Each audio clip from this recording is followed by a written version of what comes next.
Hello all, இன்னைக்கு நாம material இம்பேலன்ஸ்னா என்ன, ஒரு மெட்டீரியல் இம்பேலன்ஸ் பொசிஷன்ல எப்படி கண்டினியூ பண்றதுன்றத பார்க்கலாம்.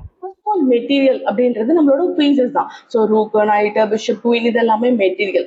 ஓகே, அப்போ மெட்டீரியல் அட்வான்டேஜ் அப்படின்றது என்னன்னா, நம்ம கிட்ட ஒரு பீஸ் எக்ஸ்ட்ரா, ஒரு ரூக் எக்ஸ்ட்ரா, அதை நம்ம சிம்பிளா ரூக் அப், பிஷப் அப், நைட் அப் இந்த மாதிரி சொல்லுவோம். பட் அது காமன் டேர்மா நம்ம மென்ஷன் பண்ணும்போது மெட்டீரியல் அட்வான்டேஜ். ஸோ மெட்டீரியல் அட்வான்டேஜ்னா நீங்க சம்திங் ஆப்போனண்ட்டை விட எக்ஸ்ட்ரா வச்சிருக்கீங்க, இந்த மாதிரி இருக்கிறது material advantage. Okay, and material டவுன்ன்றது காமன். ஸோ ஆப்போனன்ட் கிட்ட எக்ஸ்ட்ரா பீஸ் இருக்கும்போது நமக்கு அது மெட்டீரியல் டவுன். ஓகே, ஸோ இப்போ மெட்டீரியல் ஈக்குவல் அப்படின்றது என்னது, நம்ம கிட்டையும் ஆப்போனன்ட் கிட்டையும் ஒரே மாதிரியான பீஸ் இருக்கு. ஸோ ரெண்டு பேருக்கும் கிங் கிங், குயின் குயின், ரெண்டு ரூக்ஸ், ரெண்டு லைட் கலர் பிஷப்ஸ், ரெண்டு நைட், இந்த மாதிரி பிஷப் எல்லா பீஸுமே வந்து ஈக்குவலா இருக்கு. உங்ககிட்டயும் ஆப்போனன்ட் கிட்டையும் ஈக்குவலா இருந்தா அது மெட்டீரியல் ஈக்குவல். இப்போ இம்பேலன்ஸ் அப்படின்றது என்ன கேஸ்னா, நம்ம இதை ஈக்குவல்னும் சொல்ல முடியாது அண்ட் ஒருத்தருக்கு அட்வான்டேஜ்ன்றதும் சொல்ல முடியாதுன்ற கேஸ் தான் imbalance. So first of all material imbalance, so not equal. Okay, ஆனா ஏன் அட்வான்டேஜ் சொல்ல முடியாது அப்படின்னு பாத்தீங்கன்னா, இப்போ உங்களுக்கு டிஃபரெண்ட் சினாரியோஸ் இருக்கு. ஃபார் எக்ஸாம்பிள், நீங்க வந்து rook versus bishop and 2 points இருக்குன்னு வச்சுக்கோங்க. ரூக் எவ்வளவு பாயிண்ட், 5 பாயிண்ட், பிஷப் 3, 2 பாயிண்ட்ஸ் சொன்னேன். ஸோ அதுவும் 5 பாயிண்ட்ஸ் தான். ஸோ இப்போ இந்த பொசிஷன்ல என்ன ஆயிடுச்சு, ரூக்கும் 5 தான், பிஷப் அண்ட் 2 பாயிண்ட்ஸும் 5 தான், ரெண்டுமே 5 தான். ஸோ இந்த இடத்துல நீங்க ரூக் அட்வான்டேஜ்னு சொல்ல முடியாது. சேம் பிஷப்பும் 2 பாயிண்ட் வச்சிருக்கவங்களுக்கும் அட்வான்டேஜ்னு சொல்ல முடியாது, ஏன்னா ரெண்டுமே ஈக்குவல். அண்ட் அதே கேஸ்ல இது நீங்க ஈக்குவல்னும் சொல்ல முடியாது, ஏன்னா டிஃப்ரெண்ட் பீசஸ். ஸோ இது நம்ம வந்து மெட்டீரியல் இம்பேலன்ஸ் அப்படின்னு சொல்றோம். ஸோ இந்த மாதிரியான பொசிஷனை பொறுத்து தான் எது அட்வான்டேஜ்ன்றதை பேஸ் பண்ணும்.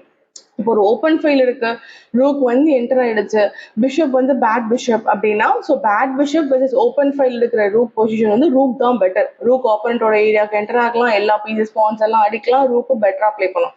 அண்ட் ஒரு ஓப்பன் ஃபைல் கூட இல்ல, பிஷப்க்கு குட் டயகனல் இருக்கு, வச்சிருக்க பான் பாஸ்டு பான் அப்படின்னா பிஷப் அண்ட் 2 பான் அட்வான்டேஜா இருக்கும். ஸோ இது எல்லாமே பொசிஷனுக்கு ஏற்ற மாதிரி தானே தவிர மெட்டீரியல் இம்பேலன்ஸ்ல எதுவுமே கிடையாது. ஸோ மெட்டீரியல் இம்பேலன்ஸ்ன்றது நாட் ஈக்குவல். நம்ம கிட்ட ஒரு பீஸ் இருக்கு அண்ட் ஆப்போனன்ட் கிட்ட different piece, more or less equal value.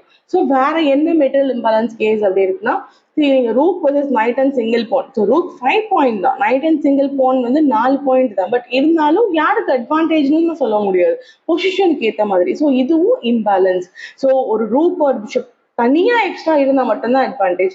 ஒரு பீஸ்க்கு பதிலாக ஆப்போனன்ட் கிட்ட ஒரு டிஃப்ரெண்ட் பீஸ் இருக்கு அப்படின்னும் போது அது இம்பேலன்ஸ் கேஸ் தான். Queen for 2 rooks imbalance, piece for 3 points imbalance, ஏன்னா ஒரு பிஷப் 3 பாயிண்ட், 3 பாயிண்ட். அண்ட் அதே மாதிரி queen versus 3 minor pieces imbalance.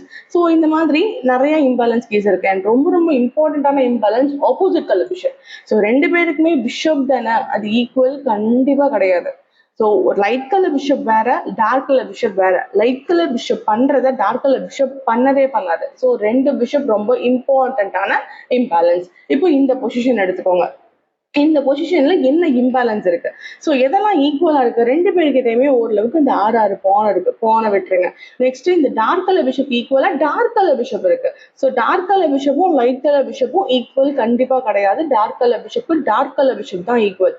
ஒரு ரூக்குக்கு ஒரு rook. Okay, queen for queen இதெல்லாம் இருக்கு. ஸோ அது போக என்ன இம்பேலன்ஸ் அப்படின்னு பாத்தீங்கன்னா, ரூக் ஒயிட் கிட்ட ரூக், அதுக்கு பதிலா பிளாக் கிட்ட light colour bishop and night. இதுதான் போர்ட்ல இருக்கிற இம்பேலன்ஸ். ஃபர்ஸ்ட் போர்ட்ல இருக்கிற இம்பேலன்ஸ் என்னன்றதை நம்ம ஐடென்டிஃபை பண்ணணும். ஓகே, இப்போ இதுல இருந்து எப்படி கண்டினியூ பண்றது. ஸோ இந்த பொசிஷன் ஆக்சுவலா வந்து ஒயிட் டு பிளே வந்திருக்கு. ஸோ இது யாரா விளையாடினாலும் விளையாண்டுக்கிறோம். ஓகேவா.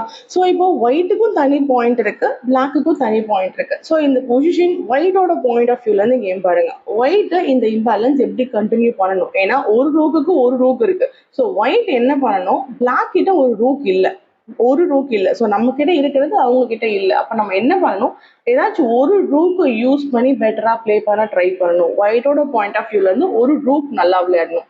ரூக்கை எப்படி நல்லா விளையாட வைக்கலாம், ரூக்குக்கு தேவை ஓப்பன் ஃபைல். ஓப்பன் ஃபைலுக்கு இங்க போர்ட்ல பெருசா எதுவும் இல்லை. ஸோ ஒரு பான் பிரேக், எங்கேயாச்சும் ஒரு பான் பிரேக் பண்றோம், ஓப்பன் ஃபைல் கிரியேட் பண்ணலாம். ஃபார் எக்ஸாம்பிள் F5, F6 இந்த மாதிரி இந்த இடத்துல ஓப்பன் ஃபைல் கிடைக்கும். ஓப்பன் ஃபைல் கிடைச்ச உடனே ஓப்பனண்டோட ஏரியாக்குள்ள என்டர் ஆகலாம். என்டர் ஆயிட்டு அங்க இருந்து 7th ரேங்க் டார்கெட் பண்ணலாம். ஸோ இந்த மாதிரி ஒயிட் அட்வான்டேஜ் எடுக்க ட்ரை பண்ணலாம். ஓகே, ஏன்னா பிளாக் கிட்ட ரூக் இல்லை. ஸோ ஒயிட் கிட்ட என்ன இல்லை, லைட் கலர் பிஷப்பும் நைட்டும். ஸோ பிளாக்கோட பாயிண்ட்ல இருந்து பாத்தீங்க அப்படின்னா நீங்க பிளாக்கா இருந்தீங்கன்னா இந்த பிஷப்பையும் நைட்டையும் நம்ம நல்லா யூஸ் பண்ணணும். ஸோ நைட் ஒரு அவுட் போஸ்ட்ல வைக்கிறது, ஒரு குட் ஸ்கொயர்ல வைக்கிறது, நைட்டை யூஸ் பண்ணி விளையாடணும். அண்ட் அதே மாதிரி முக்கியமா இந்த லைட் கலர் பிஷப், ஏன் அப்படின்னா நீங்க இந்த லைட் கலரை ஒரு குட் டைகன்ல வச்சு யூஸ் பண்ணி விளையாடுறீங்க, இங்கேயோ யூஸ் பண்ணி விளையாடும் போது அதுக்கு ஈக்குவலண்டான டிஃபென்ஸ் வந்து ஒயிட் கிட்ட கிடையாது. நீங்க ரூக்கை வச்சு அட்டாக் பண்ணீங்கன்னா ஒரு ரூக்கை வச்சு அட்டாக் பண்ணும்போது ஒரு ரூக் டிஃபெண்ட் பண்ணும், குயினை வச்சு அட்டாக் பண்ணா குயின் டிஃபெண்ட் பண்ணும், light colour dark colour bishop use பண்ணி அட்டாக் பண்ணா டார்க் கலர் பிஷப் டிஃபெண்ட் பண்ணும். ஸோ அவங்க கிட்ட இருக்கிறதே நம்ம கிட்ட இருக்குன்னும் போது அதை யூஸ் பண்ணி அட்டாக் பண்ணும்போது அதுக்கு ஈக்குவலண்டா அவங்களும் ஒரு டிஃபென்ஸ் வச்சிருக்காங்க. ஆனா பிளாக் இந்த லைட் கலர் பிஷப்பை யூஸ் பண்ணி அட்டாக் பண்ணா என்ன பிரச்சனை, ஒயிட் கிட்ட லைட் கலர் பிஷப் போர்ட்ல இல்ல.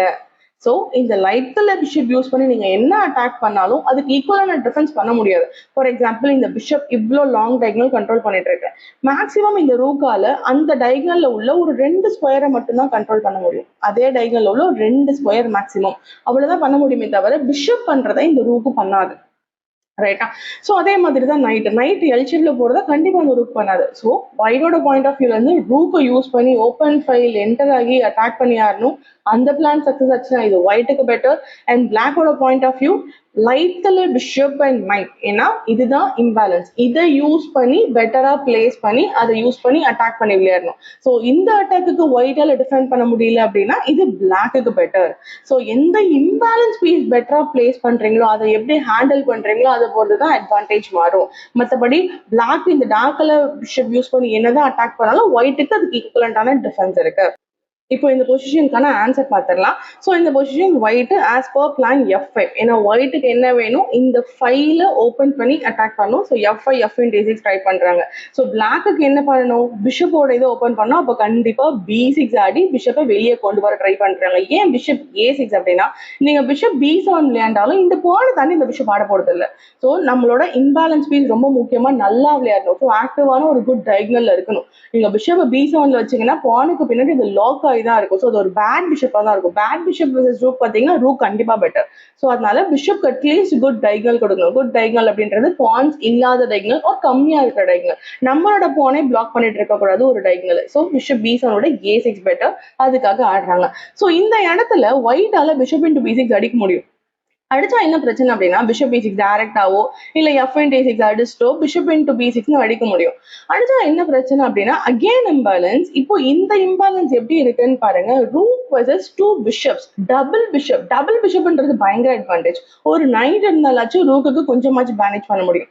இப்போ பிளாக் கிட்ட இருக்கிற 2 பிஷப்பும் என்ன பண்ணும், எஸ் இப்போதைக்கு டக்குன்னு எதுவும் பண்ண முடியலனாலும் ஸ்லோவா பாத்தீங்கன்னா 2 பிஷப்புக்கும் குட் டைகனல் இருக்கு. சி பிஷப் E7 நான் ஸ்லோவா ரூக்கு வெளியே கொண்டு வருவேன் அண்ட் பொறுமையா பிஷப் எடுப்பேன். இதுக்கப்புறம் 2 டைகனலுமே ரொம்ப ஆக்டிவ்.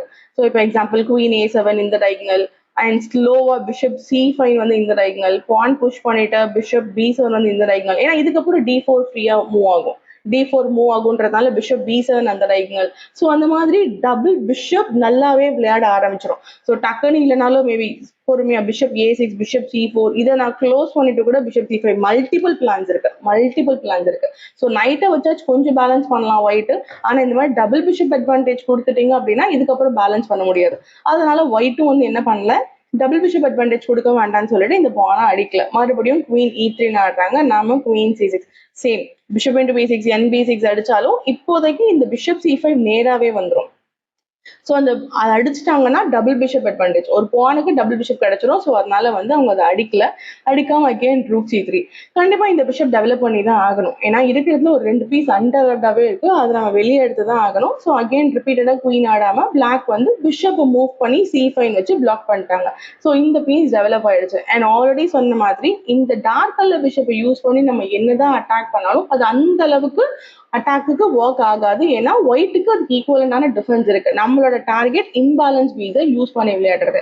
ஸோ அதுக்கு என்ன வேணும், இந்த பிஷப்பை வெளியெடுக்கணும், நைட்டை வெளியெடுக்கணும். ரைட்டா? ஸோ அது இப்போதைக்கும் பிஷப் C5 எடுத்தாச்சு. Opponent rook F7. ஸோ ஒயிட்டோட பிளான் கண்டிப்பா இதே தான். அவங்களோட பிளான் ரூக் ஆடுறது, குயின் ஆடுறது, சான்ஸ் ரேங்க்ல என்டர் ஆகி அட்டாக் பண்றது. ஸோ 2 பேருமே அவங்க இம்பேலன்ஸ் பீஸ் தான் கரெக்டா யூஸ் பண்ணி விளையாடணும். யாருக்கு ஒர்க் அவுட் ஆகுதோ அவங்களுக்கு அட்வான்டேஜ். இந்த பொசிஷன் பிளாக் தான் ஜெயிச்சிருக்காங்க. ஸோ அதனால நம்ம பிளாக் சைட்ல இருந்தே பார்த்துடலாம். ஸோ இப்போ வந்து பிஷப் A6 ரொம்ப காமன் பிளான், பிஷப்பை டெவலப் பண்ணி தான் ஆகணும். அண்ட் அதுவும் குட் டைகனல் B7 வச்சீங்கன்னா அந்த D பான் பிளாக் பண்ணும், அதனால அது பண்ண முடியல. ஒயிட் இதை அடிச்சிட்டாங்க. ஸோ இப்போ என்ன ஆயிடுச்சு, ஒரு பொசிஷன் முன்னாடி வரைக்கும் இந்த வெறும் பான் ஸ்ட்ரக்சர் மட்டும் பாருங்க, பிளாக்குக்கு 3 பான் ஐலண்ட். ஸோ இங்க ஒன்று பி பான் ஐசோலேட்டட் பானா இருக்கு. ஆனா ஒயிட் இந்த பிஷப் இன்டு C5 அடிக்கையும் பிஷப் C5 பான் C5 அடிக்கையும் இந்த இடத்துல பான்ஸ் கனெக்ட் ஆயிடுது. இதையும் நம்ம நோட் பண்ணணும். ஸோ ஒரு ஐசோலேட்டட் பான் இங்க கனெக்ட் ஆயிடுது. இப்போ என்ன ஆயிடுச்சு, பிளாக்குக்கு கனெக்டட் பாஸ்ட் பான்ஸ் ஆயிடுச்சு. இதெல்லாம் பொசிஷனல் இம்பேலன்ஸ் கேஸ்ல வரும். பட் ஸ்டில் ஒரு ஐசோலேட்டட் பான் இங்க கனெக்டட் ஆயிடுச்சு. இந்த இடத்துல நம்ம கனெக்ட் பண்ணி பாஸ்ட் பானும் கிரியேட் பண்ணலாம். இப்போ எக்ஸாம்பிள் இந்த பான் மட்டும் பாத்தீங்கன்னா 2 vs 1. ஸோ இந்த இடத்துல பிளாக்கால ஒரு பாஸ்ட் பான் கிரியேட் பண்ண முடியும், ரைட்டா? ஸோ இதுவும் ஒரு சைடு இருக்கட்டும். நெக்ஸ்ட் பிஷப் இன்டு C5 அடிச்சிட்டாங்க. அடிச்சுட்டு குயின் கண்டிப்பா செக். ஏன்னா D4 வேற பிளான் இருக்கு, டபுள் அட்டாக் பிளான் இருக்கு. குயின் செக் போட்டு G7 பான் அடிக்கிறாங்க.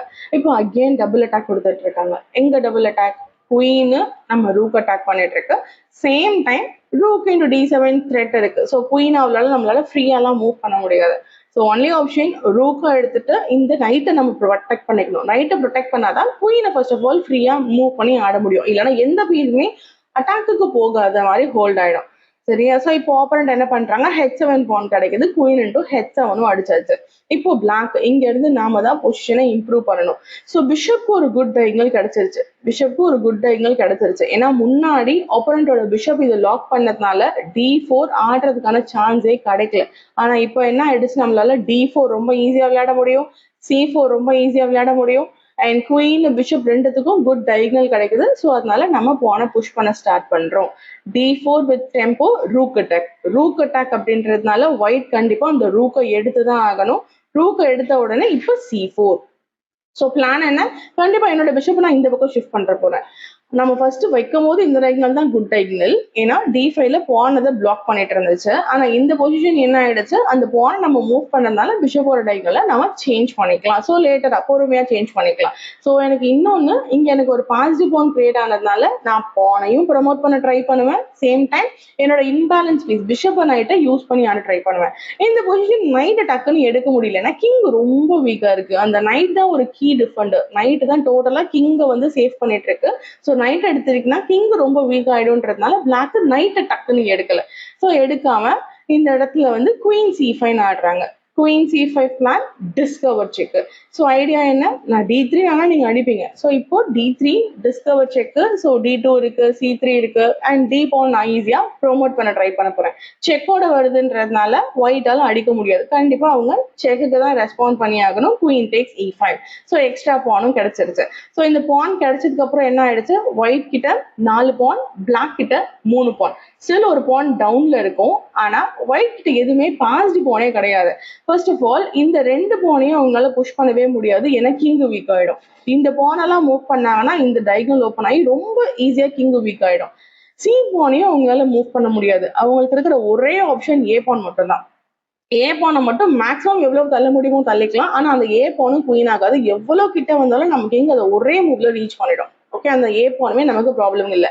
ஆனா பிளாக் சைட்ல இருந்து பாத்தீங்கன்னா பிளாக்கோட கிங்க டோட்டலா இந்த நைட் டிஃபெண்ட் பண்ணிட்டு இருக்குன்றதுனால பிளாக் இந்த பாயிண்ட்ஸ் எல்லாம் புஷ் பண்ண ஸ்டார்ட் பண்ணிடலாம். ஓகே, ஸோ அதுதான் ஸ்லோவா ட்ரை பண்றாங்க. ரூக் G8 ஒரு ரூக் எக்ஸ்சேஞ்ச் பண்றாங்க. நம்ம பிஷப் டைகனலை சேஞ்ச் பண்ணிக்கிட்டோம். பிஷப்போட டைகனலை சேஞ்ச் பண்ணியாச்சு. அவங்க ரூக் இன்டு D8 அடிச்சாங்கன்னா சிம்பிளா king into D8. Maximum check எங்க கொடுத்தாலும் கிங் C7. போர்ட்ல செக்ஸ் எதுவுமே இல்லை. அவங்க எப்ப குயின் G3 எக்ஸ்சேஞ்ச் பண்ணாலும் இதை அடிச்சிட்டோம்னா ஸ்டில் அவங்களுக்கு பான் ரொம்ப வீக்கு. நமக்கு இங்கே கனெக்டட் பாஸ்ட் பான்ஸ் எல்லா இடமும் பாஸ்ட் பான் ஆயிடுச்சு.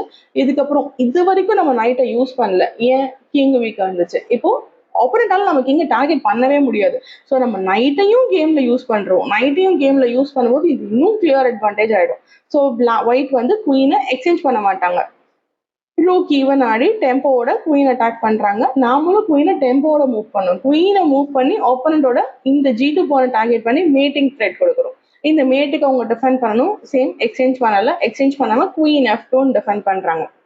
Again as per plan E5. ஏன்னா நமக்கு சென்டர்ல இருக்க EDC எல்லாமே கனெக்டட் பாஸ்ட் பாயிண்ட்ஸ். ஸோ அவங்க கிட்ட எதுவும் இல்லை. நம்ம கிட்ட இருக்கிற பாஸ்ட் பாயிண்ட் நம்ம ரோல் பண்ண ஸ்டார்ட் பண்ணலாம். So queen E2. ஆக்சுவலி அவங்க C4 பான் அட்டாக் பண்றாங்க. அது அவங்களால அடிக்க முடியாது. அடிச்சா என்ன, G2ல மேட். அந்த குயின் தான் G2க்கு டிஃபெண்டர். குயினை மூவ் பண்ணா மேட் ஆகுது. ஆனா என்ன பிரச்சனை, செக்கோடு அடிக்கிறாங்க. பான் போடுறது நமக்கு பிரச்சனை இல்லை, அது செக்கோட போடுறது மட்டும்தான் பிரச்சனைன்றதுனால bishop g6. So idea queen into c4 அடிச்சா குயின் இன்டு g2ல மேட், செக்கு கிடையாது. ஓகே, ஸோ அகெயின் அவங்க a4 அண்ட் அந்த பான் மேக்ஸிமம் a7 வரைக்கும் தான் வரும். அண்ட் a7 வரும்போது கூட ஆல்ரெடி பிஷப் கண்ட்ரோல் பண்ணிட்டு இருக்கு, ஆர் நம்ம கிங் எடுத்துட்டு போய் கூட பிடிச்சிக்கலாம். அந்த a பான் குயின் ஆக போறது இல்லை. ஸோ நம்ம வேலையை பார்க்கலாம். இந்த இடத்துல நம்ம கிட்ட இருக்கிற பாஸ்ட் பானை குயின் பண்ண ட்ரை பண்ணுங்க. எப்போதுமே இம்பேலன்ஸ் மைண்ட்ல வச்சுக்கோங்க. அப்படின்றது ஆப்போனன்ட் கிட்ட இல்லாதது நம்ம கிட்ட என்ன இருக்கோ அதை யூஸ் பண்ணி விளையாண்டா மட்டும்தான் அட்வான்டேஜ். ஓகே, ஸோ அவங்க கிட்ட இல்லாதது இந்த 2 பான் பாஸ்ட் பான், இதை யூஸ் பண்ணி விளையாடணும். இந்த பிஷப் அவங்க கிட்ட இல்ல, நைட் அவங்க கிட்ட இல்ல, இதை யூஸ் பண்ணி விளையாண்டா மட்டும்தான் அட்வான்டேஜ். நீங்க குயினை வச்சு என்ன அட்டாக் போனாலும் அவங்க குயினை வச்சு டிஃபெண்ட் பண்ணுவாங்க. ஸோ இருக்கிறத யூஸ் பண்ணி அட்டாக் பண்ணாம இம்பேலன்ஸை முடிஞ்ச அளவுக்கு யூஸ் பண்ணி ஹேண்டில் பண்ணி ஆட ட்ரை பண்ணுங்க. ஓகே, ஸோ அகெயின் இப்போ இங்க இருக்கிற பாயிண்ட்ஸ் புஷ் பண்ணலாம். c3 e4 அகெயின் பாஸ் பான் பண்ண ட்ரை பண்றேன். நைட், ஸோ இது வரைக்கும் நான் நைட் கொண்டு வரல, இப்போதைக்கு இதுக்கப்புறம் நைட்டையும் நான் கேம்குள்ள கொண்டு வரேன். பிளான் ரொம்ப சிம்பிள், பான் e3, ஏன்னா இவங்க பான் எப்படியும் குயின் ஆகாது இல்லையா. Idea ne4 night f2 game போச்சு. ஸோ அந்த நைட்டை நான் கேம்குள்ள கொண்டு வர ட்ரை பண்றேன். இப்போ ஒயிட் குயின் f1 ஆடுறாங்க. ஐடியா நைட் e4னா queen f4 check. So check மறுபடியும் கிங் g1 வரும், டக்குன்னு எதுவும் வரல. ஸோ அதனால என்ன பண்றோம், நைட் e6. இந்த செக்கை நம்ம அவாய்ட் பண்றோம். ஆப்போனன்ட்க்கு எப்போதும் கவுண்டர் ஆப்ஷன்ஸே கொடுக்கக்கூடாது. ஒரு மைனஸ் பொசிஷன்ல கவுண்டர் ஆப்ஷன்ஸே கொடுக்கக்கூடாது. ஏன்னா கவுண்டர் ஆப்ஷன் கொடுத்தாங்கன்னா அவங்க நம்மள அட்டாக் பண்ண ஸ்டார்ட் பண்றாங்க, போர்டு மறுபடியும் கொலாப்ஸ் ஆயிடும். எனிவே நமக்கு அட்வான்டேஜ் இருக்கா, இருக்கிற அட்வான்டேஜை ஹோல்ட் பண்ணியே நம்ம வின் பண்ண ட்ரை பண்ணணும். ஸோ நைட் e6க்கு ரூக் b1. அகேன் அவங்களால இந்த பக்கம் ஒன்றும் பண்ண முடியாது. அவங்க மேக்ஸிமம் கிங் b7 தான் ஸ்டாப் பண்ணலாம். பட் இருந்தாலும் 8 பான் எனிவே குயின் ஆகாது. இப்போ நம்ம டார்கெட் என்ன, நைட் f4னா g2 டோட்டலா போச்சு. ஏன்னா ஏற்கனவே g2 மேல 2 அட்டாக், அவங்க 2 டிஃபென்ஸ் வச்சுட்டு இருக்காங்க. தேர்ட் அட்டாக் கொடுக்கணும். நைட் f4 கேம்குள்ள வந்தா தேர்ட் அட்டாக் g2 டோட்டலா போச்சு. இதுக்கப்புறம் அவங்களால டிஃபென்ஸ் பண்ணவே முடியாது. ஆனா nf4 வரல, ஏன்னா குயின் எடுக்கு. So queen g4. ஸோ அதுக்கு முன்னாடி பான் e2 ஒரு பேசிக் டிஃப்ளெக்ஷன். குயின் இன்டூ அடிச்சிட்டாங்க அப்படின்னா நைட் f4 வித் டெம்போ வந்துடும். நைட் f4 வித் டெம்போ, அந்த குயின் அட்டாக் பண்ணி bishop into g2 night h3 டோட்டலா கேம் போச்சு. ஸோ அதனால அவங்க கண்டிப்பா அடிக்க மாட்டாங்க. குயின் f2 ஆடுறாங்க. இப்போ queen g4. Idea night f4 ஆட போறேன். ஸோ இதுக்கு குயின் f7 செக். இந்த மாதிரி செக்கு கொடுத்துட்டு பின்னாடி போறாங்க. திருப்பி நைட் f4 போர்ட்ல இருக்கு, குயின் d4 செக்கு போகுது. ஓகே, ஸோ அகெயின் நம்ம பொசிஷனை காம்ப்ளிகேட் பண்ணவே கூடாது. இந்த பான் போனா என்ன, எனிவே g2ல அடிச்சிடலாம், அந்த மாதிரிலாம் இல்லை. எதுவுமே கொடுக்காம ஆப்போனன்ட்க்கு கவுண்டர் ஆப்ஷன்ஸே கொடுக்காம கேமை நம்ம ப்ரொசீட் பண்ணணும். So again answer king c5. அந்த d4யும் நான் ப்ரொடெக்ட் பண்ணிக்கிட்டேன். இப்போ என்னோட பிளான் நைட் f4 தான். இந்த நைட் f4 வருது, g2 அடிக்க போறேன், e பான் குயின் ஆகுது, இந்த இம்பேலன்ஸ் பீஸ் எல்லாமே நான் யூஸ் பண்ணிட்டேன். இதுக்கு ஒயிட்டுக்கு ப்ராப்பர் டிஃபென்ஸ் கிடையாது. வேற வழி இல்லாம ஒரு பாயிண்ட்ல அவங்க இந்த குயினை எக்ஸ்சேஞ்ச் பண்ணி தான் ஆகணும். அடிச்சுட்டு எனக்கு டைரக்டாவே பாஸ் பான் d3 பிரேக். அவங்க c d3 அகைன் அடிச்சுதான் ஆகணும், இல்லைன்னா d2 d1 ஃபோர்ஸ்டா குயின் அடிக்கும் போது c2 ரூக் அட்டாக் மூவ் பண்றாங்க. என்ன பிரச்சனை, c2 செக் அடிச்சுட்டு e2 போகுது, செக்கும் அடிச்சுட்டு e2வும் போகுது. ஸோ செக்கோட கொடுக்க கூடாது கிங் d4. c2 செக் இல்லாம அடிச்சாங்கன்னா e பான் குயின் அடிக்க முடியாது. கிங் கொண்டு வந்தாங்கன்னா கிங் e3. இப்போ அவங்க என்ன விளையாண்டாலும் king d2. a pawn anyway queen ஆகாது. ஆஃப்டர் கிங் d2 ரூக்கை தான் மூவ் பண்ணி ஆகணும். ஒரு பான் நம்ம குயின் பண்ணிக்கலாம். சரி, அவங்க என்ன விளையாண்டாலும் சரி ரூக் அட்டாக் மூவ் பண்ணி தான் ஆகணும். ஒரு பான் நம்ம குயின் பண்ணிக்கலாம், அடிச்சுதான் ஆகணும். கிங் இன்டர்ன் அடிச்சுக்கலாம். நெக்ஸ்ட் பானும் ஃபோர்ஸ்டா குயின் ஆயிடும் பிளாக்வர்ட்ஸ். உங்களுக்கு இந்த பொசிஷன்ல இல்ல மெட்டீரியல் இம்பேலன்ஸ் பத்தி வேற ஏதாச்சும் டவுட் இருந்துச்சுனாலும் நீங்க எனக்கு கமெண்ட்ல கேளுங்க.